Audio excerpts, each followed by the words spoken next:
Hello, students, Maths Zone, Class 12th, 3D, Chapter 11 here. So in Chapter 11, three-dimensional geometry. तो 3D आपने already in class 11th study की हुई है. तो in class 11th में आप देखते थे कि three planes are perpendicular to each other या म्यूचुअल परपेंडिकुलर्स होते थे, three axis. So this is 3D. 2D में टू एक्सिस परपेंडिकुलर होते हैं एंड थ्री डायमेंशन में थ्री एक्सिस क्या होते हैं, mutual perpendicular at a point. तो ओरिजिन इसका 0,0,0 इसके कोऑर्डिनेट्स होते थे. तो यहाँ पे देखें कुछ हमने इससे रिलेटेड जो स्टडी की है अभी, वेक्टर्स में भी हमने कुछ चीज़ें इसके बारे में ऑलरेडी वी हैव सीन, जैसे direction cosines and direction ratios of a line. तो वहाँ पे जैसे आप किसी पोजीशन वेक्टर आप देख रहे थे, किसी पॉइंट का फ्रॉम पोजीशन वेक्टर आप ओरिजिन से ही लेंगे ऑलवेज. ओके, तो ये पोजीशन वेक्टर आर आप देख रहे थे. यदि वेक्टर आर आप ले रहे थे, vector R equal to X I plus Y J plus Z K, ये थ्री पॉइंट्स थे प्लेन में एक्स वाई जेड. ओके, तो यहाँ पे जैसे आप ऑक्टेंट आपने देखे होंगे क्लास 11th में हम यूज करते हैं. जैसे 2D में टू डायमेंशनल प्लेन में तो हम क्या यूज करते हैं जनरली, क्वाड्रेंट, 4 क्वाड्रेंट्स होते हैं. बट हियर इन स्पेस में हम स्टडी कर रहे हैं 3D ज्योमेट्री. तो यहाँ पे आपके 8 ऑक्टेंट्स बनते थे. ओके, तो यहाँ पे देखें यदि पोजीशन वेक्टर को आप रिप्रेजेंट करते हैं x I plus Y J plus Z के से, तो यदि यहाँ पे आई जे के जो होते हैं यूनिट वेक्टर्स होते हैं, डायरेक्शंस कोसाइंस होते हैं यूनिट वेक्टर. यदि आपको ये वेक्टर फॉर्म में दिए हैं, जैसे वेक्टर आर आपको दे दिया equal to A I cap plus B J cap plus C K cap. Okay, so I J के आर हियर यूनिट वेक्टर्स. तो यहाँ पे जो वेक्टर यदि यूनिट फॉर्म में है तो ए बी सी यहाँ पे जो कहलाएंगे डायरेक्शन कोसाइंस कहलाएंगे. ओके, और यदि ये नॉन यूनिट वेक्टर्स हैं आई जे के, तो A B C direction ratio कहलाएंगे. Okay, these are called direction ratio. Okay, तो यहाँ पे देखें डायरेक्शन कोसाइंस जो हमने इससे पहले वेक्टर में स्टडी किया था. तो डायरेक्शन कोसाइंस आप क्या होते हैं, जैसे आपके X Y and Z axes हैं, तो यहाँ पे जो एंगल ये सबटेंड करते हैं फ्रॉम दी, जो आप क्या ले रहे हैं पोजीशन वेक्टर कोई ले रहे हैं, वो पोजीशन वेक्टर एक्स एक्सेस से हमारा अल्फा एंगल इंक्लाइंड कर रहा है, फ्रॉम वाई एक्सेस से beta angle and from Z axes से गामा एंगल. तो इसके नेम से ही कोसाइन से ही आप क्या कह सकते हैं कि cosine in the form of cosine, या आप कॉस थीटा यहाँ से फाइंड भी कर सकते हैं. जैसे आप कॉस, इस वाले फिगर को आप देखें it is a right triangle, तो कॉस बीटा आप फाइंड करेंगे. तो cos beta equal to base, base देखो वाई है. ओके, अपॉन हाइपोटेन्यूज जो पोजीशन वेक्टर आर का मैग्नीट्यूड है. इसकी लेंथ आपने फाइंड करी, डैट इज आर. इसकी लेंथ आपने वाई एज्यूम करी ऑन अलोंग वाई एक्सिस. तो कॉस बीटा इक्वल क्या हो गया, वाई अपॉन आर, क्योंकि कॉस थीटा इक्वल टू क्या होता है, बेस अपॉन हाइपोटेन्यूज. ओके, इसी तरह आप cos alpha X upon R and cos gamma Z upon R. तो आर क्या है, मैग्नीट्यूड है, लेंथ है. तो यहाँ पे देखें जो एंगल इंक्लाइंड करता है in direction from X axis alpha beta gamma, तो their cosine is called direction cosines. And L here cos alpha जो हमने वेक्टर में ऑलरेडी स्टडी किया था, एम होता है कॉस बीटा एंड एन होता है that is cos gamma. Okay, तो L M N is called direction cosines. Okay, these are direction cosine denoted by L M N. तो यहाँ से एल एम एन आप डायरेक्शन जो रेशियोज होते हैं, ओके, इन्हें हम ए बी सी से रिप्रेजेंट करते हैं.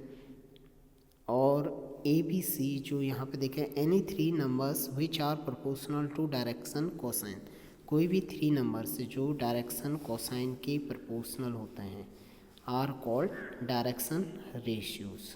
ओके, तो इन्हीं को हम डायरेक्शन रेशियोज कहते हैं। जैसे एल एम एन है, माना आपका एल है, L proportional to direction ratio, जैसा आपने लैम्डा ई ले लिया या के इंटू ई ले लिया, तो L proportional to L M, okay, and N, okay. तो यहाँ पे तीनों यदि प्रोपोर्शनल्स हों, यदि any three numbers which are proportional to direction cosines of a line are called direction ratio. Direction ratio जैसे A equal to lambda L, यहाँ से आप कह सकते हैं B equal to lambda M, C equal to lambda N. Lambda क्या है? एक रियल नंबर है, okay. So you can say that A B C are direction ratios, L M N are direction cosines of a line. तो इनमें जो relation होता है L upon ए, जैसे आपने लिख दिया, पहले एल लिख दिया, एम लिख दिया, एम लिख दिया, L equal to M equal to, जैसे A, this is B, this is C. तो ये कोई कांस्टेंट जो होगा इट इज़ इसके प्रोपोर्शनल होंगे, ओके। तो यहाँ से आपको एक रिलेशन जो आपने वहाँ पे वेक्टर में भी देखा था, डायरेक्शन कोसाइंस में आपने एक रिलेशन निकालना था, that is L square plus M square plus N square equal to 1। Same like here A square plus B square plus C square, direction ratio का यदि आप स्क्वायर करके सम करते हैं डैट इज़ 1। तो देखें डायरेक्शन कोसाइंस और डायरेक्शन रेशियोज़ में क्या, यदि आपको डायरेक्शन रेशियोज़ गिवन है, so how can we find the direction cosines.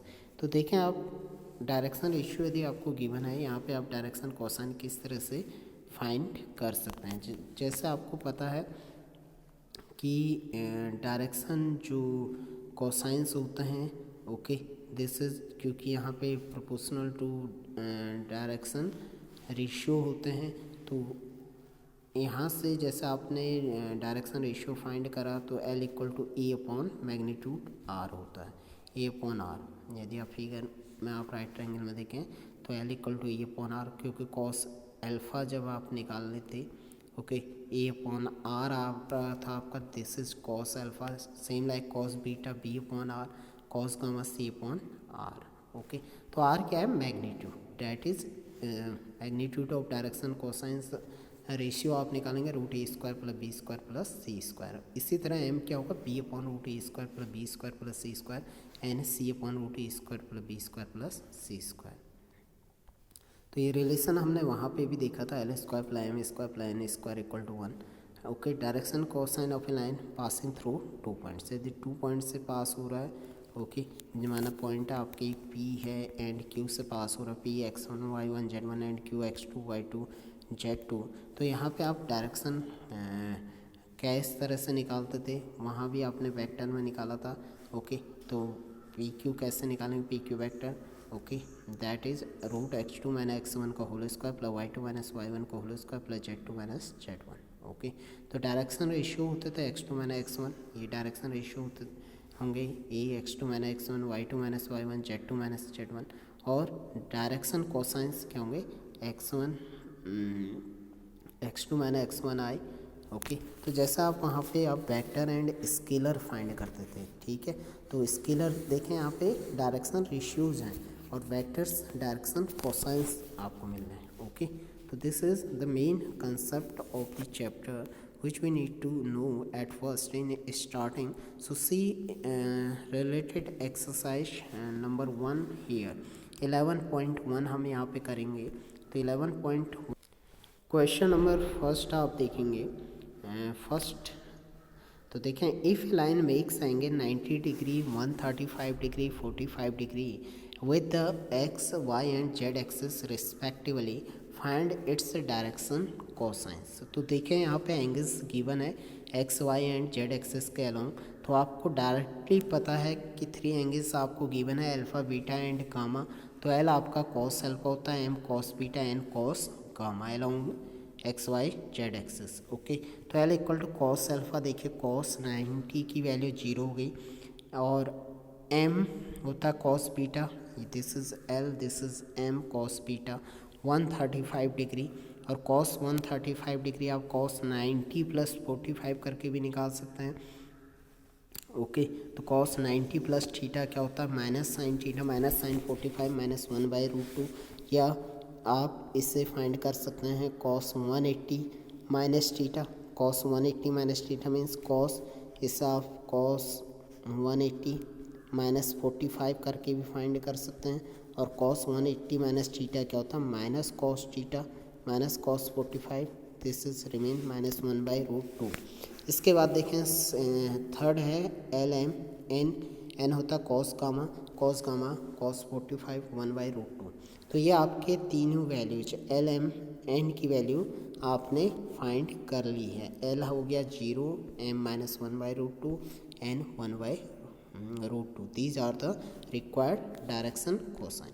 Okay, so now in question number second here, question number 2 में आप देखेंगे find the direction cosine. Same आपको फाइंड करना है L M N which makes equal angles with the coordinate axis. जहाँ पे तीनों angles means alpha beta and gamma तीनों एंगल्स इक्वल्स हैं। It means L equal to cos alpha, M equal to cos alpha, N equal to cos alpha.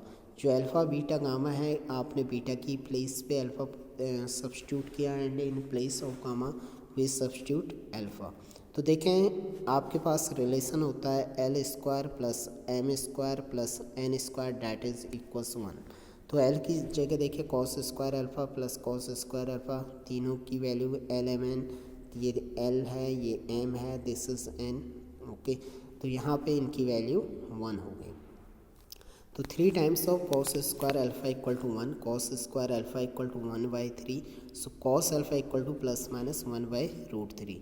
तो देखें cos alpha की जो value है, ओके, तो it is plus minus 1 in equation direction cosine of the required line making equal angle with the coordinate axis. तो ये coordinate angles के साथ इक्वल एंगल बनाएंगे। तो कॉस अल्फा 1/√3 जो है कॉस स्क्वायर अल्फा, तो कॉस अल्फा क्या हो गया plus minus 1/√3 plus minus 1/√3। Okay, तो तीनों पॉजिटिव आप लेंगे। तो फर्स्ट ऑक्टेंट में जो कोऑर्डिनेट एक्सिस आपने अलोंग लिए हैं this is positive 1/√3 1/√3 1/√3। So now question number 3 here, if A line has direction ratios. देखें आपको ए बी एंड सी तीनों डायरेक्शन रेशियोज गिवन है, ए बी सी है, then what are its direction cosine. तो देखें we know that if A B C are direction ratios of a line then direction cosine के लिए आपने फॉर्मूला पढ़ा है L equal to E upon root A square plus B square plus C square. This is M के लिए B upon R होता है, B upon क्योंकि L equal to X upon R, M equal to be upon R, N equal to C upon R. तो magnitude आप find करेंगे root A square plus B square plus C square का, और यहाँ value substitute कर देंगे तो आपको डायरेक्शन कोसाइन से मिलेंगे। देखें this is the required answer, so hence direction cosines of required lines are this one. Now question number 4, so that the points A, B, C are collinear. आपको दिखाना कि तीनों पॉइंट्स एक ही लाइन में लाई कर रहे हैं, ए बी एंड सी।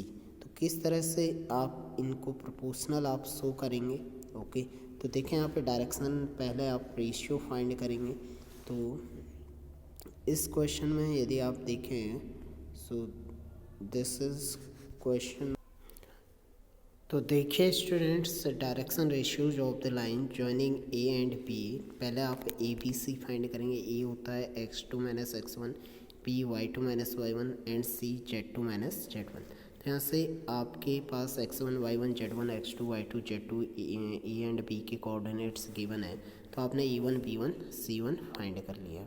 ओके, इसी तरह दूसरी जो आपकी लाइन थी C D A B and B C, B C भी आप फाइंड करेंगे। तो देखें ए बी सी की बात कर रहे हैं ना हम, ए बी एंड सी के तीनों क्या हैं, कोलिनियर हैं। तो ए के कोऑर्डिनेट ए बी की जो डायरेक्शन रेशियो मिले, बी सी की जो डायरेक्शन रेशियो आप निकालेंगे that is A2 B2 C2। तो यहाँ से आप देखेंगे A1 upon A2 equal to B1 upon B2 equal to C1 upon C2, सबकी वैल्यू -1/2 आएगी। तो ए बी सी आपके कोलिनियर के लिए आपने ए बी की डायरेक्शन रेशियोज फाइंड करेंगे एंड बी सी की। तो आप देखेंगे कि इनके डायरेक्शन रेशियोज क्या हैं, प्रोपोर्शनल हैं। तो आप कह सकते हैं कि they are collinear. Okay, so collinear के लिए आपने क्या किया, आपने तीनों पॉइंट्स के डायरेक्शन रेशियोज फाइंड करें। ओके, तो इस तरह से 3 पॉइंट के आपने फाइंड करे और आपने इन्हें कोलिनियर शो कर दिए। So now question number 5 here, find the direction cosines of the sides of triangle whose vertex is ABC। तो यहाँ देखें आपको ट्राइंगल की डायरेक्शन कोसाइंस फाइंड करनी है जिसके 3 वर्टेक्स ABC गिवन है। ठीक है, तो यहाँ आपको डायरेक्शन कोसाइन फाइंड करना है। तो सबसे पहले मैं AB के क्या निकालूंगा, डायरेक्शन रेशियो निकालूंगा। तो डायरेक्शन रेशियो आप इसके ABC के ईजिली फाइंड कर सकते हैं। x1 y1 z1 है and this is x2 y2 z2 है। तो यहाँ से देखो AB के डायरेक्शन रेशियो निकालने के क्या करूँगा, x2 minus x1 y2 minus y1 z2 minus z1। जैसे ही मुझे डायरेक्शन रेशियो ABC मिलेंगे तो मैं यहाँ से डायरेक्शन कोसाइन फाइंड कर लूँगा, a/√a² plus b² b/√a² plus b² c/√a² plus b²। Okay, तो यहाँ से देखिए मेरे AB के डायरेक्शन कोसाइन से मिल गए। सिमिलरली मैं BC फाइंड करूँगा एंड CA। तो देखिए आगे भी आप इसी तरह BC फाइंड करेंगे। तो AB के आपके मिल गए, BC के पहले आप डायरेक्शन रेशियो निकालेंगे। Same x2 minus x1 y2 minus y1 z2 minus z1 ABC find करेंगे। तो इसके लिए फिर same formula a/√a² plus b² plus c², same b/c/। तो यहाँ से क्योंकि बार बार सिंप्लीफाई करने की ज़रूरत नहीं है क्योंकि नीचे डिनोमिनेटर में एक बार आप सॉल्व कर लें और डायरेक्ट आप √68 अदर में फाइंड कर लें। ओके, तो सिंप्लीफाई करेंगे BC फाइंड होंगे एंड सेम लाइक CA के भी आप फाइंड करेंगे। ओके, पहले ABC फाइंड कर लेंगे, ABC के बाद फिर आप डायरेक्शन कोसाइंस फाइंड कर लेंगे। तो all the parts remaining same. तो ये ट्राइंगल ABC के ईस्ट साइड के डायरेक्शन कोसाइंस फाइंड कर लिए। Okay, so this exercise also completed now. So in next video we solve the next exercise. Okay, thank you.